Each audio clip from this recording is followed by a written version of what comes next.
আসসালামু আলাইকুম ওরহমতুল্লাহি ওবরাকাত।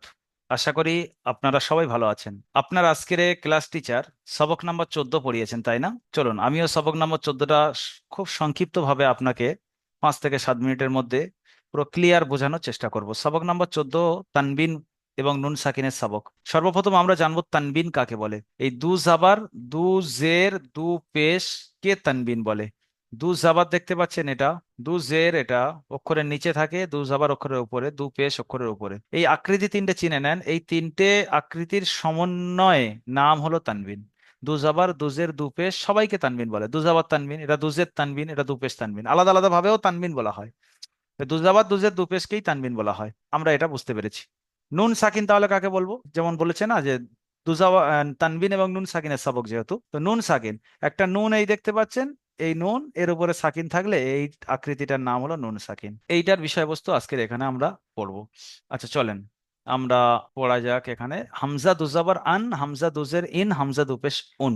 দুজাবার লেখার ক্ষেত্রে একটা অক্ষরের পরে আলিফ নিয়ে আসতে হয়। আলিফের উপরে দুজাবার লেখা হয়, যেমন শুধু বা দুজাবার বান, বার উপরে দুজাবার দিলে হবে না, একটা আলিফ নিয়ে আসতে হবে, ওর উপরে দুজাবারটা লিখতে হবে। তো কিন্তু দুজের দুপেশের ক্ষেত্রে কিন্তু এরকম নয়। এই জিনিসটা আপনাদের ক্লাস টিচার অবশ্যই ভালো করে বুঝিয়ে দিয়েছেন, তারপরে আমি একটু সংক্ষিপ্ত বললাম। তাহলে পড়ার ক্ষেত্রে আলিফ বলতে হবে না, পড়ার ক্ষেত্রে শুধু আপনি বলবেন হামজা দো জাবার আন, বা দো জাবার বান। কিন্তু লেখার ক্ষেত্রে আলিফটা আসবে, পড়ার ক্ষেত্রে আসবে না, লেখার ক্ষেত্রে আসবে। এটা আপনারা ক্লাসে বুঝে নিয়েছেন, তারপরে একটু বললাম। তা দো জাবার তান। ক্লাস টিচার আপনাদের দু তিনটে উদাহরণ দেওয়ার পরে আপনাদের দিয়েই এক লাইন করে পড়িয়েছে বা হাফ লাইন করে পড়িয়েছেন। আমি কিন্তু ছাত্র নেই, আপনারা আমার সামনে থাকলে আমিও পড়াতাম, কিন্তু আমি তো যেহেতু একা পড়ছি তাই পড়িয়ে দিচ্ছি পুরো জিনিসটা। এক লাইন দুজাবার লাগিয়ে পড়বো, এক লাইন দোজের লাগিয়ে পড়বো, আর এক লাইন দুপেশ লাগিয়ে পড়বো, তাহলে সবটা হয়ে যাবে। আপনারা সেই অনুযায়ী পুরোটা পড়ে নেবেন। চলেন। হামজা দো জাবার আন, বা দো জাবার বান, তা দো জাবার তান, সা দো জাবার সান, জিম দো জাবার জান। তাহলে এখানে দেখেন জিমটা তিন আলিফ টান, কিন্তু আমি তিন আলিফ টান দিলাম, খেয়াল করবেন। হ্যাঁ দো জাবার হান, খ দো জাবার খন, দাল দো জাবার দান, জাল দো জাবার জান, র দো জাবার রন, জা দো জাবার জান, সিন দো জাবার সান। এবার দোজের লাগিয়ে পড়ি, আপনারা সবটা জাবার লাগিয়ে পড়ে নেবেন পুরোটা, তারপর দুজের লাগিয়ে পড়বেন, তারপর দুপেজ লাগিয়ে পড়বেন। আমি শর্টকাট করার জন্য দুজের লাগিয়ে এবার উদাহরণস্বরূপ পড়ছি। শিন দো জের শিন, সদ দো জের সিন, দদ দো জের দিন, ত দো জের তিন, জ দো জের জিন, আইন দো জের ইন, গইন দো জের গিন, ফা দো জের ফিন, কফ দো জের কিন, কাফ দো জের কিন, লাম দো জের লিন। এবার দো পেশ লাগিয়ে পড়ছি। মিম দো পেশ মুন, নুন দো পেশ নুন, ওয়াও দো পেশ উন, হা দো পেশ হুন, হামজা দো পেশ উন, ইয়া দো পেশ ইউন। আপনারা পুরো দুজাবার লাগিয়ে পুরো আলিফ থেকে ইয়া পর্যন্ত পড়বেন, দুজের লাগিয়ে আলিফ থেকে ইয়া পর্যন্ত পড়বেন, দুপেশ লাগিয়ে আলিফ থেকে ইয়া পর্যন্তই পড়বেন। এখানে নোটে লেখা আছে উল্লেখিত প্রতিটি অক্ষরের সাথে অনুরূপভাবে দুজের দুপেশ মিলিয়ে পড়ুন, সেইভাবে আমি একটু পড়িয়ে দিয়েছি। নুন সাকিন কাকে বলে তার সংজ্ঞা লিখছে। যে নুনের উপরে সাকিন থাকে তাকে নুন সাকিন বলে, আমি লিখে দেখিয়ে দিয়েছি, আপনাদের ক্লাস টিচারও বুঝিয়ে দিয়েছেন। তানবিন এবং নুন সাকিনের আওয়াজ একই রকম হয়। যেমন হামজা দো জবর আন যদি হয়, তাহলে হামজা নুন জবর আন, তাহলে তানবিন এবং নুন সাকিনের আওয়াজটা কিন্তু একই রকমই হয়। আর হামজা নুন জবর, হামজা দো জবর আন, হামজা নুন জবর আন, একই রকম হয়। তো তানবিন এবং নুন সাকিনের আওয়াজ একই রকম, লেখার ধরন আলাদা হলেও আওয়াজ একই রকম। যেমন এখানে দিচ্ছেন উদাহরণস্বরূপ, তা দো জবর তান, তা নুন জবর তান, তা দোজের তিন, তা নুন জের তিন, তা দো পেশতুন, তা নুন পেশতুন, একই রকম পুরো, এটা বোঝানোর জন্য আর কি। এবার এর ইজরা কিরকম করবেন? তার উপরে দুজাবার তানবিন আছে, তানবিন এবং নুন সাকিনের আওয়াজ একই রকম। এর ইজরা এটা মুখস্থ করে নেন। তার উপরে দুজাবার তানবিন আছে, তানবিন এবং নুন সাকিনের আওয়াজ একই রকম। তার নিচে দুজের তানবিন আছে, তানবিন এবং নুন সাকিনের আওয়াজ একই রকম। তার উপরে দুপেশ তানবিন আছে, তানবিন এবং নুন সাকিনের আওয়াজ একই রকম। তাহলে দুজাবার দুজের দুপেশের ইজরা শুধু একই রকম। দুজাবার থাকলে বলবেন দুজাবার, দুজের থাকলে বলবে দুজেন, দুপেশ থাকলে দুপেশ। নুন সাকিনের ইজরা মুখস্থ করেন। নুনের উপরে সাকিন আছে, সাকিন আলা অক্ষরকে আগের অক্ষরের সাথে মিলিয়ে পড়তে হয়। যে অক্ষরের উপর সাকিন থাকে তার তো আগে আগের সাথে মিলিয়ে পড়তে হয়। তো এখানে ওই ইজরাটা করবেন। তান ইজরা কিভাবে করবেন? তা নুন সাবত তান, এর ইজরা হবে তার উপরে জাবার আছে, জাবারটি হলো হারাকাত, হারাকাতের পর আগে তাড়াতাড়ি পড়তে হবে, টান দেওয়া নিষেধ। নুনের উপরে সাকিন আছে, সাকিনুল্লাহ অক্ষরকে আগের অক্ষরের সাথে মিলিয়ে পড়তে হয়। এটা এখানে ভিডিওটা দাঁড় করিয়ে আপনি সুন্দরভাবে এই ইজরাটা মুখস্থ করেন। নুনের উপরে সাকিন এসছে, সাকিনুল্লাহ অক্ষরকে আগের সাথে মিলিয়ে পড়তে হয়। তার উপরে দুজাবত তানবিন আছে, তানবিন এবং নুন সাকিনের আওয়াজ একই রকম। এইভাবে আপনি পুরো ইজরাটা করবেন, পুরো যতগুলো পড়বেন সবগুলো ইজরা আপনি প্রত্যেকটা ইজরা করবেন। সা দো জাবার সান, সা নুন জাবার সান বলবেন, সার উপরে দুজাবত তানবিন আছে, তানবিন এবং নুন সাকিনের আওয়াজ একই রকম। সা নুন জাবার সান, সা দো জের সিন, সা নুন জের সিন, সা দো পেশ সুন, সা নুন পেশ সুন। জিম দো জবর জান, জিম নুন জবর জান, জিম দো জের জিন, জিম নুন জের জিন। তাহলে ইজরা কিভাবে করবেন? জিমের নিচে দুজের তানবিন আছে, তানবিন এবং নুন সাকিনের আওয়াজ একই রকম।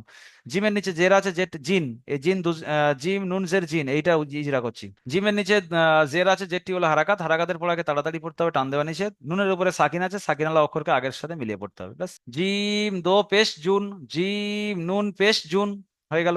তারপর পড়বেন দাল দো জবরদন, দাল নুন জবরদন, দাল দো জের দিন, দাল নুন জের দিন, দাল দো পেশ দুন, দাল নুন পেশ দুন। তাহলে জাবারের ইজরা করে দিয়েছি, জেরের ইজরা করে দিয়েছি, পেশের ইজরা করে দিচ্ছি, চলেন। দালের উপরে দু পেশ তানবিন আছে, তানবিন এবং নুন সাকিনের আওয়াজ একই রকম। দালের উপরে পেশ আছে, পেশটি হলো হারাকাত, হারাকাতের পর আগে তাড়াতাড়ি পড়তে হবে, টান দেওয়া নিষেধ। নুনের উপরে সাকিন আছে, সাকিন আলা অক্ষরকে আগের সাথে মিলিয়ে পড়তে হবে, যেমন দুন। তাহলে এই ইজরা যখন আপনি এখানে মুখস্থ করে নেবেন প্রত্যেকটা পড়ার, অনুশীলনে গিয়ে আপনার আর কোনো প্যারা নেই। অনুশীলনে আদান, আইন আলিফ জাবার আ, দাল দো জবর দান, আদান।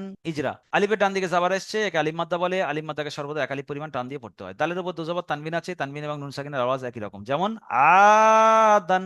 সাউ ইন, সিন ওয়াও জাবার সাউ, হামজা দো জের ইন, সাউ ইন। অ সাকিনের ডান দিকে জাবার এসছে, একে অউলিন বলে, অউলিনকে সর্বদা নরম আওয়াজে তাড়াতাড়ি পড়তে হয়। হামজার নিচে দোজের তানবিন এসছে, তানবিন এবং নুন সাকিনের আওয়াজ একই রকম, যেমন সাউ ইন। তাহলে আমরা বানান ইজরা পুরো শিখে যাচ্ছি। ফামান, ফা জাবার ফা, মিম নুন জাবার মান, ফামান। ফার উপরে জাবার এসছে, জাবারটি হলো হারাকাত, হারাকাতের পর আগে তাড়াতাড়ি পড়তে হবে, টান দেওয়া নিষেধ। মিমের উপরে জাবার এসছে, জাবারটি হলো হারাকাত, হারাকাতের পর আগে তাড়াতাড়ি পড়তে হবে, টান দেওয়া নিষেধ। নুনের উপরে সাকিন এসে, সাকিন আল্লাহ অক্ষরকে আগের সাথে মিলিয়ে পড়তে হয়, যেমন ফামান। কুন, কাফ নুন পেশ কুন। কাফের উপরে পেশ এসছে, পেশটি হলো হারাকাত, হারাকাতের পর আগে তাড়াতাড়ি পড়তে হবে, টান দেওয়া নিষেধ। নুনের উপরে সাকিন আছে, সাকিন আল্লাহ অক্ষরকে আগের সাথে মিলিয়ে পড়তে হবে, যেমন কুন। মারাদুন, মিম জাবার মা, র জাবার র, মার। খেয়াল করবেন আপনারা কিরকম আমি স্পিড পড়ছি, হারাকাতের পড়া কোনো টান হয় না, সেরকম টান দিচ্ছি না আমি। মিম জাবার মা, র জাবার র, মার। দ দো পেশ দুন, মার দুন, কোনো জায়গায় টান নেই। মিমের উপরে জাবার আছে, জাবারটি হলো হারাকাত, হারাকাতের পর আগে তাড়াতাড়ি পড়তে হবে, টান দেওয়া নিষেধ। র এর উপরে জাবার আছে, জাবারটি হলো হারাকাত, হারাকাতের পর আগে তাড়াতাড়ি পড়তে হবে, টান দেওয়া নিষেধ। দদের উপরে দুপেশ তানবিন আছে, তানবিন এবং নুন সাকিনের আওয়াজ একই রকম, যেমন মারাদুন। তাহলে প্রথমে আমি বানান, তারপরে ইজরা, তারপরে যেমন বলে ফাইনাল উচ্চারণ করে দিচ্ছি। এইভাবেই আপনারা পুরো পড়াটা তৈরি করবেন, এর একটুও যেন খেলাপ না হয়। শিক্ষক আপনাদের যেরকম পড়াচ্ছেন ওই রকম আপনারা পড়াটা তৈরি করবেন, নেক্সট দিন এসে ওই রকমই শোনাবেন। রসুলুন, র জাবার র, সিন ওয়াও পেশ সু, রসু, লাম দো পেশ লুন, রসুলুন। রর উপরে জবর এসছে, জবরটি হলো হারাকাত, হারাকাতের পর আগে তাড়াতাড়ি পড়তে হবে, টান দেওয়া নিষেধ। অ সাকিনের ডান দিকে পেশ এসছে, একে অমাদ্দা বলে, অমাদ্দাকে সর্বদা একালি পরিমাণ টান দিয়ে পড়তে হয়। লামের উপরে দুপেশ তানবিন আছে, তানবিন এবং নুন সাকিনের আওয়াজ একই রকম, যেমন রসুলুন। হুদান, হা পেশ হু, দাল দো জবর দান, এখানে ইয়া পড়া হবে না, দাল দো জবর বলবেন। হুদান, হার উপরে পেশ এসছে, পেশটি হলো হারাকাত, হারাকাতের পর আগে তাড়াতাড়ি পড়তে হবে, টান দেওয়া নিষেধ। দালের উপর দু জবর তানবিন আছে, তানবিন এবং নুন সাকিনের আওয়াজ একই রকম, যেমন হুদান। গসিকিন, গইন আলিফ জাবার গ, সিন জের সি, গসি।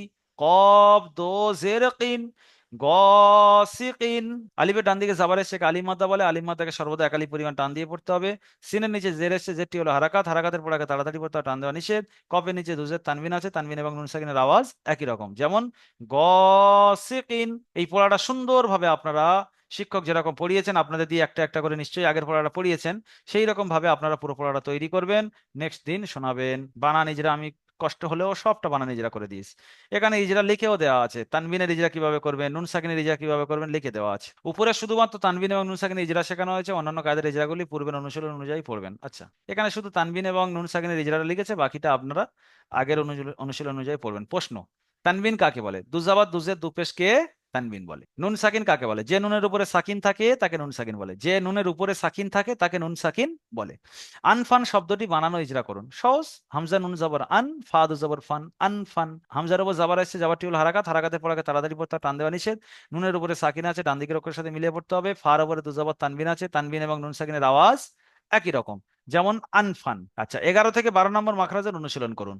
তাহলে 11 নম্বর 12 নম্বর মাখরাজ আপনাদের কাছে কিতাব রয়েছে, সেই অনুযায়ী আপনাদের শিক্ষক যেরকম পড়িয়েছেন অনুশীলন মাখরাজে গিয়ে আপনারা 11 নম্বর 12 নম্বর মাখরাজটা পড়ে নেবেন। এই পর্যন্ত। এরপরে আপনাদের 15 নম্বর সবক আপনাদের শিক্ষক পড়াবেন। সুন্দরভাবে আপনারা এই তানবিন এবং নুন সাকিনের পড়াটা ইয়াদ করে নেবেন। সবাই ভালো থাকবেন এবং এই ভিডিওটি অবশ্যই বেশি বেশি করে আপনার রিলেটেড মানুষদের কাছে শেয়ার করবেন। যারা তানবিনের পড়া ভুল পড়ে তাদের শুদ্ধ হয়ে যাবে। যে প্রসেস আমি আপনাদেরকে বলেছিলাম যে মিনিমাম 50 জনকে শেয়ার করা উচিত, সেই প্রসেসে আপনারা 50 জনকে প্রায় শেয়ার করার চেষ্টা করুন ভিডিওটা। সারাদিনে কত ভিডিও শেয়ার করি? 50 জনের কাছে এই ভিডিও শেয়ার করলে 10 জন যদি কোরআন শুদ্ধ করে নিতে পারে আপনার ভিডিও দেখে, তা বা 10 জন যদি আপনার সঙ্গে কানেক্ট হতে পারে যে আমিও কোরআন শিখবো, তাহলে আপনার এর থেকে বড় সওয়াবের কাজ আর কিছু হতে পারে না। সবাই ভালো থাকুন, দোয়া করবেন আমাদের জন্য। আসসালামু আলাইকুম ওয়া রাহমাতুল্লাহি ওয়া বারাকাতুহু।